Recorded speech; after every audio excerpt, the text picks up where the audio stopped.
अरे जन्म जन्मांतर के पापों का बोझ खलास हो जाएगा। बल इसमें माया की युद्ध चलती है। तुम मुझे याद करेंगे तो वो युद्ध करने से भी बचते रहेंगे।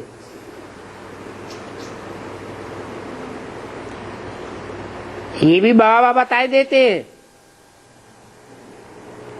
इसलिए कब विचार नहीं करना।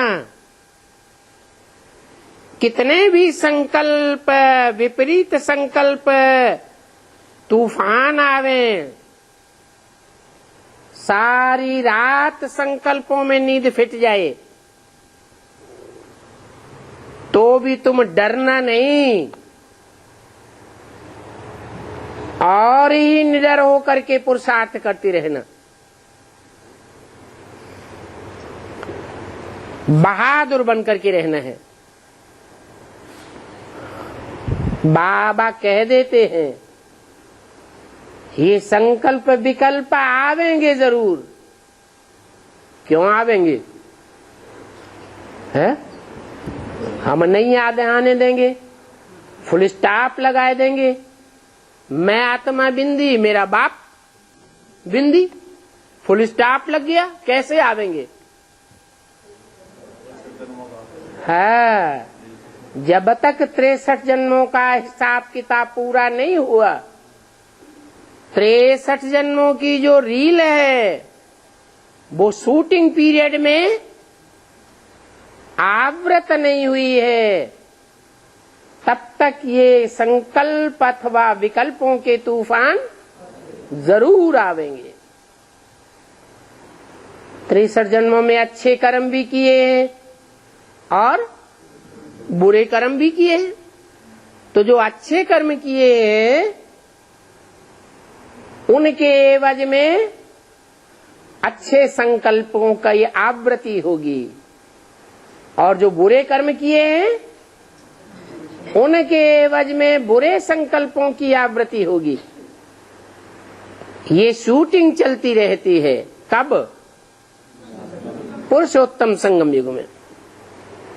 तो बाबा पहले से ही कह देते हैं ये संकल्प विकल्प आवेंगे जरूर, और संकल्प ही नहीं आवेंगे, स्वप्न भी आवेंगे। स्वप्न का आधार क्या है? संकल्प। और संकल्पों का आधार क्या है? अच्छे बुरे कर्म। इन सभी बातों में थकना नहीं है, डरना नहीं है। इसलिए कहते हैं, आथत देते हैं बच्चे अभी थोड़ा समय और रह गया है पुरुषार्थ का, जल्दी जल्दी पुरुषार्थ करो। ये युद्ध का मैदान है ना। इन आंखों से जो भी देखते हो वो साफ खलास हो जाएगा। तुम युद्ध करते हो माया को जीतने के लिए, बाकी माया को जीतने में कोई श्वास आदि बंद करने की दरकार नहीं है कि तुम कुंभक चढ़ा के बैठ जाओ।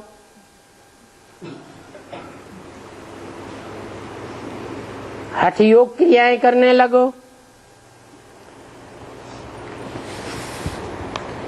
अरे श्वास तो आत्मा में होता ही है। श्वास कहो, प्राण कहो, प्राणवायु कहो, ये श्वास कोई शरीर में नहीं होता है। होता है, मुर्दा बन जाता है, आत्मा निकल जाती है।